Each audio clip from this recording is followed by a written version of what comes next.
It's weird to me how fast time has flown. It seems like not too long ago I was in my dorm room prepping for finals, which was back in May, and oh man was that a stressful time.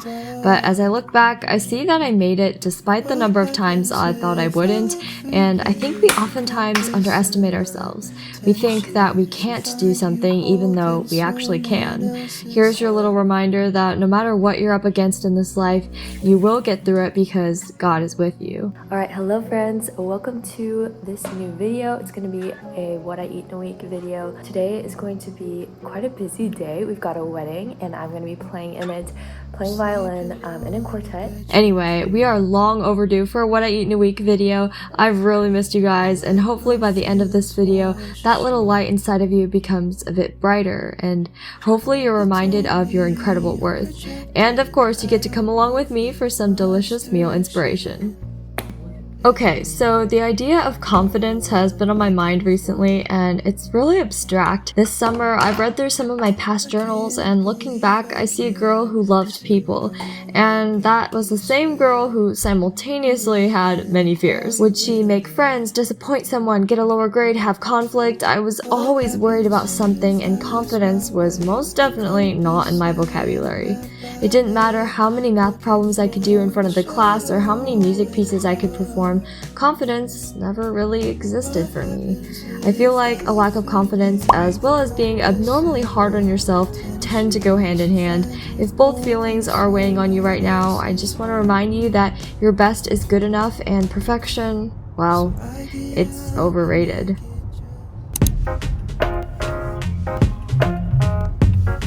We have arrived at the wedding. Super excited. It's 4 o'clock right now. We have to rehearse at 4:10, and then the wedding starts at 5:30, so should be good to go. But I will see you inside. I saw this quote once that said, "What if I fail? Oh, but darling, what if you fly?" And it's such a great reminder that we can't let the fear of failure hold us back from being the person God made us to be. And even when you know who you are, there will still be days where you'll doubt yourself or forget how good God has been in your life. Life isn't linear. I wish it was, but it's not. And it's not this perfect set of rules to follow to ensure success. My younger self thought that by micromanaging things, I could always ensure success. And the reality is, that's just not how the world works. You can do all the seemingly right things and still get a different outcome than you expected. But that's also kind of the beauty of it. We just got here. There's so many people.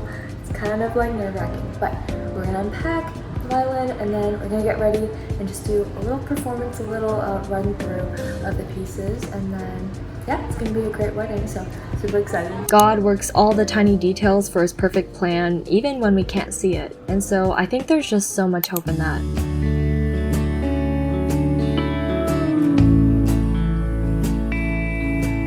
Fear of failure is such a real thing, and sometimes to talk myself out of the fear, I just have to walk myself through the worst case scenario. For example, say I'm scared to talk in class, because I actually am.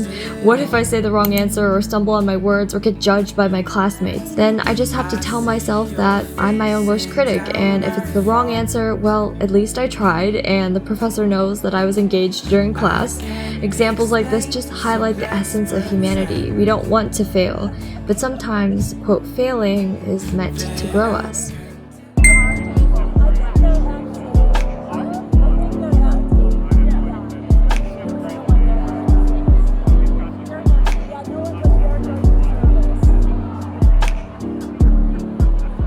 We're all just people in this big world trying to figure everything out, and no one has all the answers, even the ones who act like it.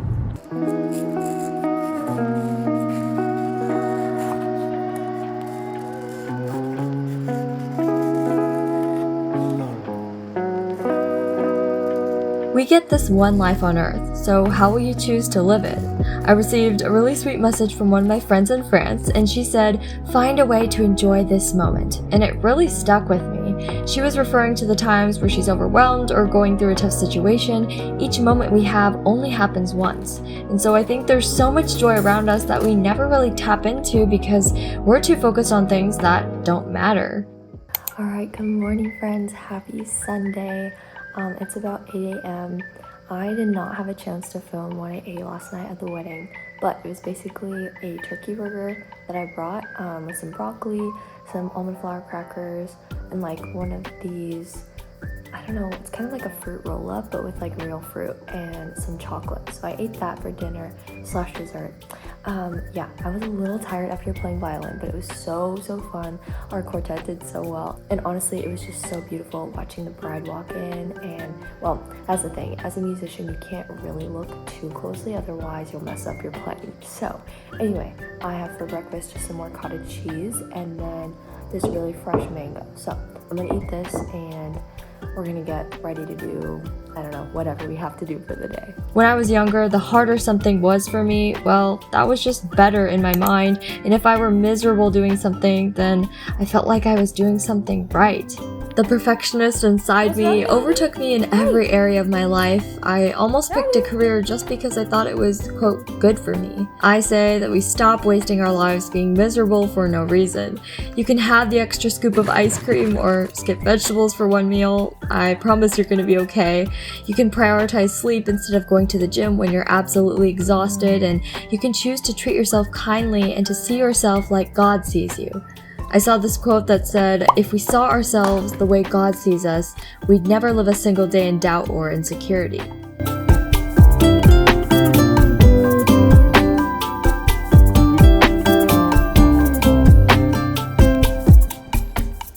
The older I get, the more I realize that slowing down and having a simple life is actually just what I want in life. I don't need to be filling every waking moment with something extravagant to feel productive. I've learned that there's so much beauty in the simple. Right then and there that I could just stop time. It's silly. And sometimes you can hear God's voice even better when you remove the distractions. Now, I don't know if you're like me, but sometimes when I hear people talking, I feel guilty that I'm not doing as many things to, quote, get ahead. We're taught that faster is better, and getting ahead, even if it's hurting you in the moment, is, in the end, somehow worth it. But that's not always true. If something is costing me my health, sleep, or entire attention, then it's not worth it to me. But you get to decide that for yourself. There's no magical formula. This one is, well, on you. Alright, these are literally such good snacks. It's kind of like a healthy fruit leather or like fruit roll-up type of deal. Oh, look at this color. So good. I was just thinking the other day about how our world has come up with so many categories to place people into. There's this weird pressure to fit into a certain category, and it's actually hard to feel like you belong somewhere when it seems like you're a part of several or more groups. Alright, hello friends. Right now it is 1 o'clock. I just got back from the pool. If you don't know, I work at the pool. I teach just like swim lessons, and I also coach the swim team there. I'm an assistant coach with one of my really good friends. So it's really fun to like do it together. I'm very thankful for her. Shout out Amber if you're watching this. But literally the best boss ever. And it's just been such a joy to coach these kids alongside her and just like learn from her, and like also just get to interact with the kids and really encourage them in their swimming. Also swam afterwards for about an hour, so that was really good. I'm kind of out of shape in the swimming realm, but you know, it's just fun to, you know, get back in the water and just really enjoy it as a hobby, you know. So I used to do swimming competitively, and you know, now that I'm in a different season of my life, it's, you know, just something more to do for fun and just something to change up my workout routine. So let's go eat lunch because I'm really hungry. I saw you walking in the street one day, it was Sunday, you with flowers. You know, I'm hungry when I didn't bother to shower first and then eat lunch. Like, I'm just going to eat lunch. I love violin and music, but I despise music theory and ear training. I like fitness, but I'm not really an athlete, more just a girl who enjoys the challenge. I love wearing sportswear, but I also enjoy dressing up. I'm a bit of a tomboy at times, but I also like putting together a fun makeup look. The point here is that you can be so many things in this world, so don't limit yourself to what group you think you belong in. Wait, can we have blueberry? The labels we put on ourselves can make us feel like we're stuck in one place, like that's all we can be and nothing more. If I didn't have the courage to venture out of my, quote, shy girl box, I wouldn't be half the person I am today. And that's what I had wrong all along. I was ignoring the other parts of my life that I actually enjoyed, like art, music, and inspirational messages. The things you're meant to do will flow naturally because they're God's gifting on your life. You've always been good with pain tolerance. Like, I have what? Whoa, say ow even when I don't even slap you. That's not true. Yeah, maybe you're right. You actually do. You have a high pain tolerance. I wish I did. Like, I'm so sensitive. I didn't cry for any of these scars. I want you to take a moment to just reflect on your life. You're here right now, which means God's not done with you yet. I'm gonna read just a little part of a caption that I wrote for Instagram. It says that sometimes we second guess ourselves. We question if we're really doing what we're supposed to be doing in life. Did we pick the right major? Are we pursuing the right career? I know. Sometimes it feels like everyone else has it figured out. The truth is, no one really does. We all just take the next first step, which then over time forges a path. And that path doesn't have to look like anyone else's, and it can change over time. If you're overwhelmed by the thought of the future, don't think that one decision can break you, because if you're truly following Jesus, you cannot be broken. The exception without repeating or just second guessing.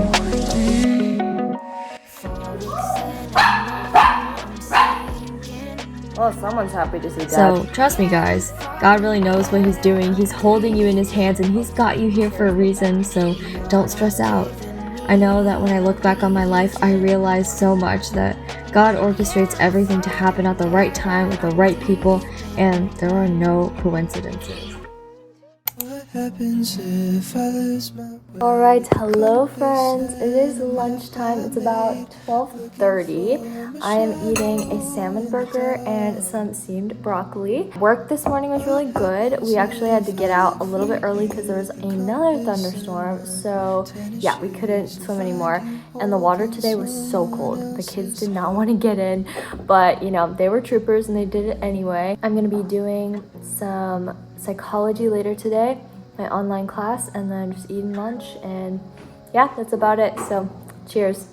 There's a real difference between wanting to do well and striving. I feel like I've learned this seemingly small difference over and over again, but most of all at the end of high school. God basically had to stop me in my tracks with me being chronically ill for me to listen to Him. When I got really sick in high school, I didn't do school for an entire year, and I kind of disappeared from everything at that point in my life. I wanted in life what I wanted, and I didn't really stop to think about what God might have had for me. The years of intense studying and trying to get the high scores and everything, I'm not gonna say that they didn't matter, but looking back from where I am now, they actually didn't end up mattering. What happens if I lose my way with a compass and a map I made, looking for my shadow? All the plans I'd made, well, they went on the back burner. My plans fell apart right before my eyes, and yet when my plans were falling apart, that's when I felt like, weirdly enough, God was piecing me back together.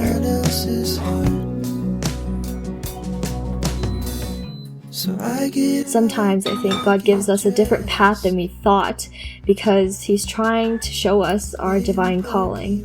Through it all, though, God is a good God and He wants the best for His people. And sometimes it involves breaking us, but sometimes breaking us ends up, weirdly enough, making us whole. Oh yeah, I'm gonna put that on. Oh, should I put that on first? Oh. This life isn't our own, it's God's life, and we're here to spread the good news to others. It's not about what I can gain, but instead, what I can give. When I realized that, suddenly so many worldly things that were once so important to me seemed worthless. That's not true. That tasted like a real breakfast sandwich.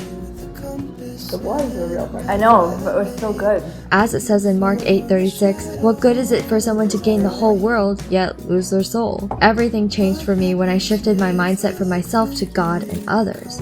I didn't gain confidence by looking inside myself. I gained confidence when I realized who my leader in life truly was, and that's Jesus. You want broccoli? I know you ate a whole bowl once. Did you have shredded the next day?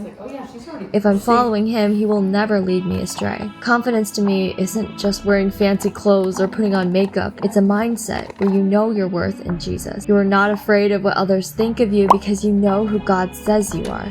You are his child, and nothing will harm you under his protective wings. When I started making videos here on YouTube almost 4 years ago at this point, I know, super crazy, my goal was always to reach girls who felt lonely and like they didn't belong anywhere. I wanted to create a community where y'all could come to and be reminded of your incredible worth in God.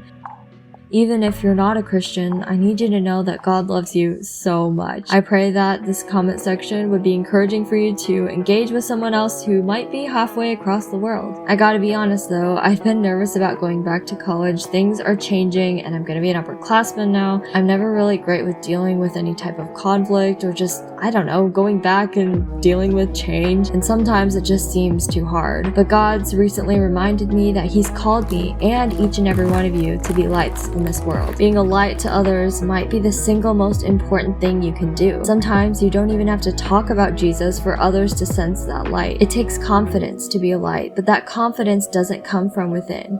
It comes from above. And so I want you to be the brightest light you can be. No matter what you've gone through in your life, don't let it harden your heart. I need you to remember that you're here for a reason. Life is simply too short to not take advantage of every moment we have. I need you to know what it means to live and not just be alive.